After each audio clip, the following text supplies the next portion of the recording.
Hi guys, me moley-kun. This week I want to do something that I used to do on Facebook every year, and that was share my reading list for that year with people. And I thought, seeing as I do YouTube now, I could actually show you the books I'm going to be reading and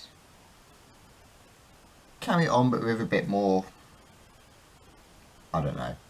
Anyway, anyway, the first book I'm going to be reading this year, I'm actually halfway through it already, is I bought this after it being highly recommended by the Bald Book Geek.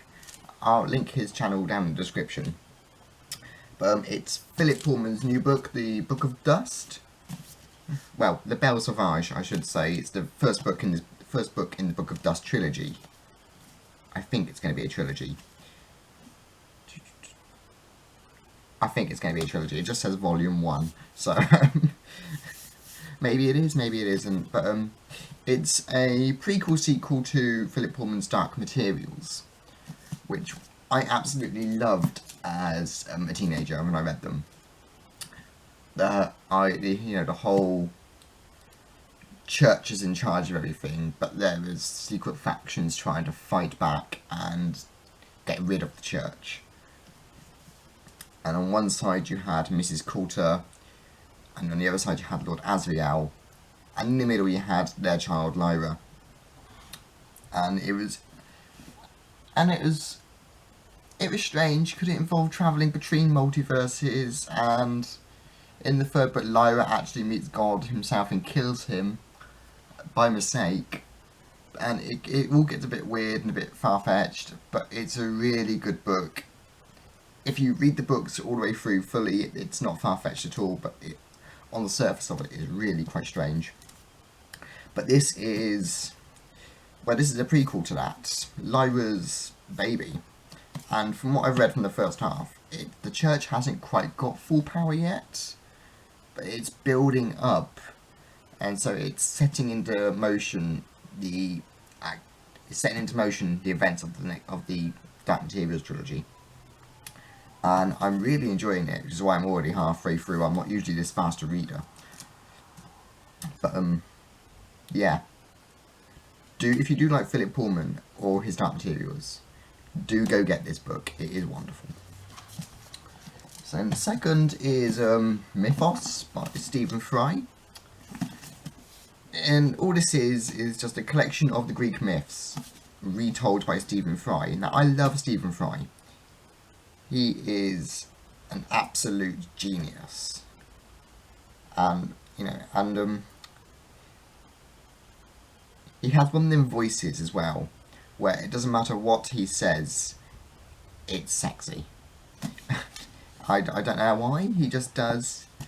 So I'm going to be reading this, imagining his voice. It's going to be absolutely magical. Yeah, and it's got like it's got inside the map of the ancient Greece area, or Hellas as it was called then. It was only the Romans who called it Greece, funnily enough. And the sort of family trees of the Greek gods, Titans and the Olympians. And then you got the actual myths themselves. I know a couple of the Greek myths. I don't know too many of them. I know more of the mythology than the actual myths, if that makes sense. But I'm going to enjoy reading these. I do like my mythology, especially the Greek mythology. And then, still keeping up with the with Stephen Fry-ish, I have 124 quite interesting facts to leave you speechless, which is one of the tie-in books with QI, the quiz show Stephen Fry used to host.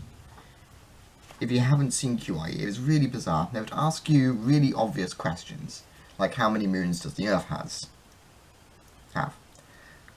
As the answer is not the obvious one. So the answer is not 1. And there'd be a proper scientific reason behind this. But if you said the obvious answer, you would lose points. But you would get points for coming up with a quite interesting answer if you could explain it. Or if you can get the correct answer on the off chance. And every week you had Alan Davis on it and 3 other panellists, and Alan Davis would always lose. That was the ongoing joke. And it was a really good show. Now Sandy Toxic's taken over it, and I don't enjoy it as much because she struggles to keep control of the panellists, and the show devolves into chaos quite a few times. But anyway, move back onto the book. So just putting it open randomly, some of the facts here is FIFA has 18 more members than the United Nations. When 42, actually I don't think people will get that, it's a British thing.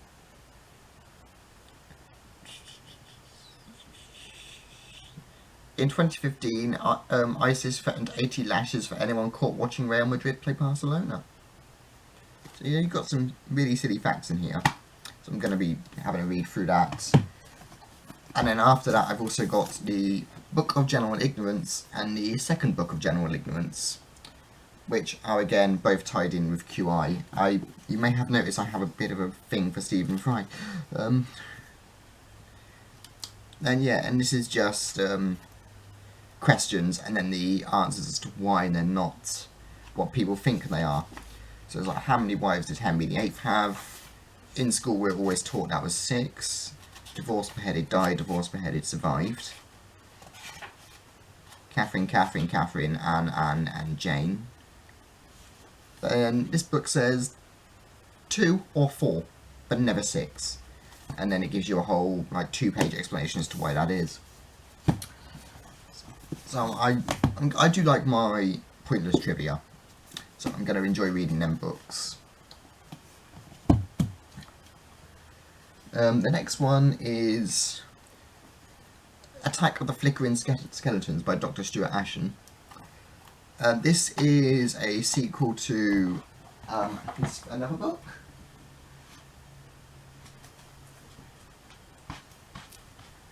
Terrible Old Games You've Probably Never Heard Of. So this is the sequel, more terrible old games you've probably never heard of, Attack of the Flickering Skeletons. And it's just, it is just looking at reviews of really bad old retro games from like the 80s and 90s. This is Outrun for the ZX Spectrum. You've also got Strategic Defense Initiative for the Amstrad CPC.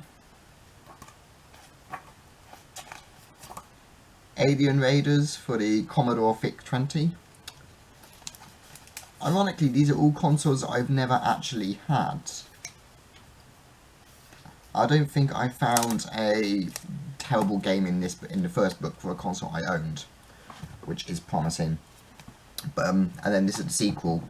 Now both of these were funded through Unbound, which is a bit like Kickstarter but for books.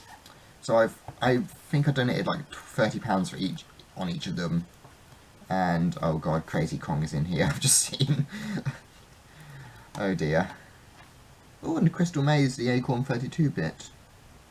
Didn't realise the Crystal Maze had a video game made. Anyway, yeah. So I helped fund these through Unbound, which meant that my name is in both of them. No, I'm not a super friend. I didn't donate that much. I'll be in the back, won't I?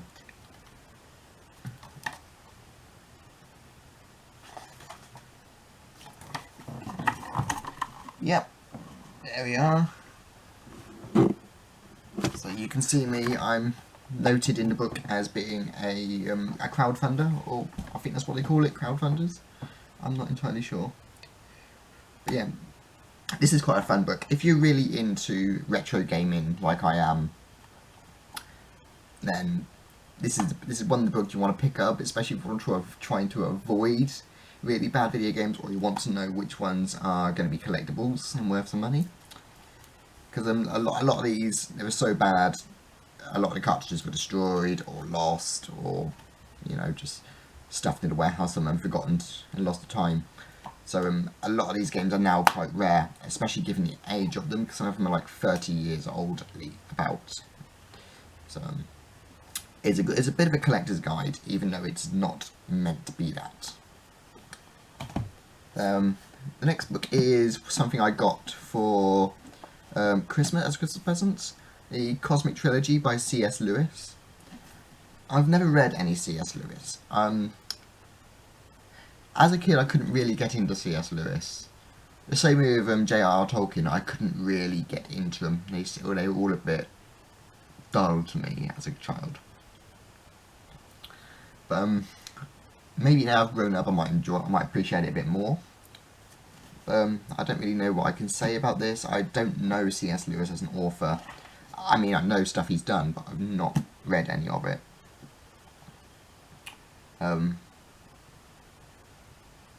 So yeah, I should read them. I might actually do a review on that, actually, considering I've not read any C.S. Lewis before. It would be a complete shock to me. Yeah, so the Cosmic Trilogy. The 3 books there: Out of the Side of the Planet, Paralandra, and Their Hideous Strength. So I have 3 books there to get through and hopefully enjoy. It is on one of these lovely old books as well, where the pages have gone yellow. I love them books. Then another Christmas present, because I am a Whovian. For those of you who don't know, a Whovian being a massive fan of Doctor Who, the sci-fi BBC show, and this is Doctor Who: The Secret Lives of Monsters. I tend to get a Doctor Who book every Christmas off friends. I mean, up on my bookshelf, I've got The Scientific Secrets of Doctor Who. Just there, I've got quite a few others on my bookshelf over there. So yeah, but this one is looking at the monsters from the Doctor Who series. So it's just so yeah, we've got the Cybermen there, looking at the different styles from the 60s all the way through to modern day. So there's the Cybermen.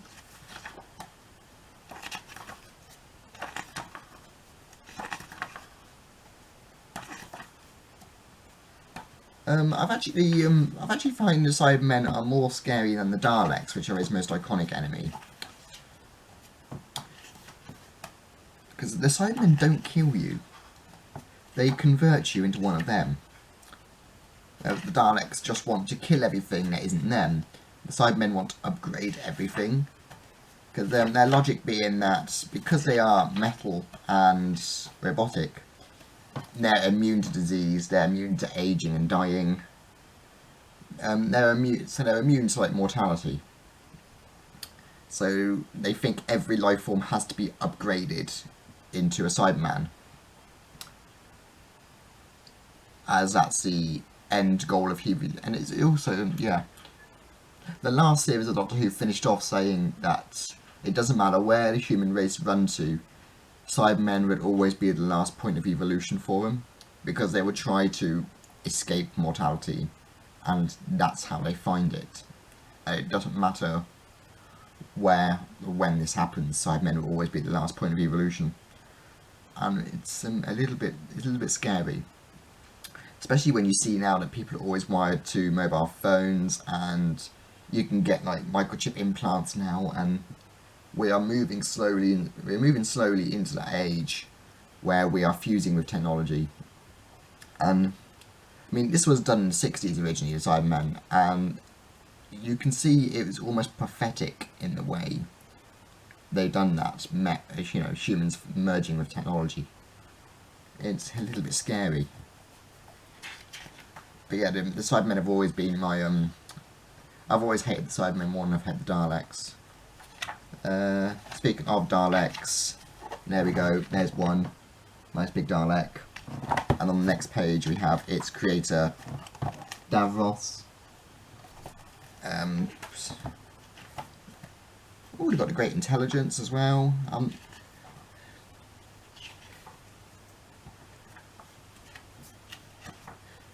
Yeah, it's going to be really good.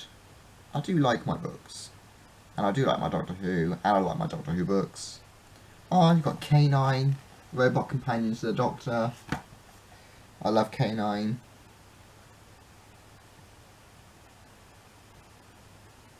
And there's a lot in here. Autons, Ood, Slevine. Weeping Angels, the Sontarans, the Zygons. Oh, the Zygons. The Zygons are weird blobby creatures. I mean, there's a Gatman getting into his costume, but they're weird blobby creatures that can shapeshift. And they've used the Zygons quite a bit, where they've then created a sense of paranoia, and people have turned against themselves because they don't know who's Zygon, who isn't. The Doctor also tricked them once in, like, the head of a secret military force, and a Zygon that had cloned and became them. And the Doctor tricks them by completely wiping both of their memories, so I didn't know which one was which, and forcing them to write out a peace treaty between the Zygons and humans. And because they didn't know which one was which, it was fair both sides. And it's sort of like it just reminded me actually of John Rawls's idea of social justice, in that you can only create social justice by doing it from a point of not knowing. Because the second you know your position within that society, you, not necessarily consciously, but you will start to bend. You start to bend it so it favours you. So the only way you can create a perfect treaty like that is from a place of not knowing. Doctor Who is quite philosophical sometimes. Then that's all the books I have I'm reading this year. There are 2 more, but I've ordered them and they haven't turned up yet. And that's part of Gina Shiralta's Lords of the Underworld series, which is romance, but also not romance. Only basis of the story is Pandora's box was opened, all the demons have got out and now walk amongst us on Earth. And each demon has its own particular curse, like the demon of disease can't touch any other living thing without passing on every disease known to man. The demon of death can't touch anyone without them dying. The demon of pain can only feel pleasure by receiving pain. And if they don't receive pain for an extended period of time, they weaken and die. And of course the demons, even though the demons, they want to stay alive, so they feed their habits in order to keep going. But there's a way of overcoming their curse, and that's finding true love. But they don't realise this at first. I mean, so, and over... How many books are we on now? I think it's quite a few, actually. 2, 4, 6, 8, 10... Yeah, I mean, we're on the 13th instalment now of the series, because each one follows a particular demon. And, so yeah, and they didn't realise it at first, but I think it's by the time they get to, like, book 3 or book 4, they start to realise, hang on, there's a way we can get around this. I mean, 2 books I have on order are following the Demon of Misery and the Demon of Indifference. Demon of Misery, every time she speaks, anyone who hears it then instantly gets depression and becomes suicidal, because her voice carries all the misery of the universe. And Demon of Indifference is just cannot feel emotion at all.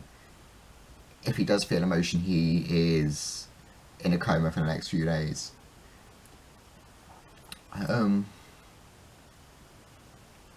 Yeah. But then you've also got a romance section going on. There's an overarching story where they've got to try and find Pandora's box, but also there's a war going on in the heavens. I mean, you've got the Titans have overthrown the Olympians and thrown them into Tartarus, which is the Greek prison for the gods, I think. They've had some artistic license of Greek mythology. So Kronos is in charge now, and he wants to kill the demons, whereas Zeus just wanted to trap them in Pandora's box. But then you've also got Hades, and you've also got Lucifer, who rule separate sections of hell. And they're trying to fight, there's a war going on between them over who owns all of it. And that's threatening to break out onto Earth, and so Kronos is also trying to deal with that. And he's getting the demons involved to try and help him fight against Hades. But you know, Hades and Lucifer are also trying to get them to help them. So there's you know, civil war in the sky, there's civil war above and below. They've also got the one true God, which of course is going to be the Judeo-Christian God, who has sensed all this going on and has issued its angels to come and wipe clean everything. And it really builds up, and so we're on book 13 now, and it's just absolute hell and shit everywhere. I mean, because there's war, just complete war between all the factions now. And yeah, it's really heating up. I mean, I don't want to spoil too much of it, but it's definitely worth reading if you like sort of dark supernatural fantasies. Yeah, dark supernatural fantasy is the best way I can explain it. Yeah, so do go and read them, they are really good. So that's going to be my proposed reading list for this year. No doubt, as always, people will give me books, or I will buy other books and want to read them first. But that's what I propose to read this year. That's all I've got to say on that, really. Thank you for watching. I shall see you again next week. Yes, so next week isn't Film Review Read, that's 2 weeks' time. So I shall see you next week with another video of me. Until then, bye.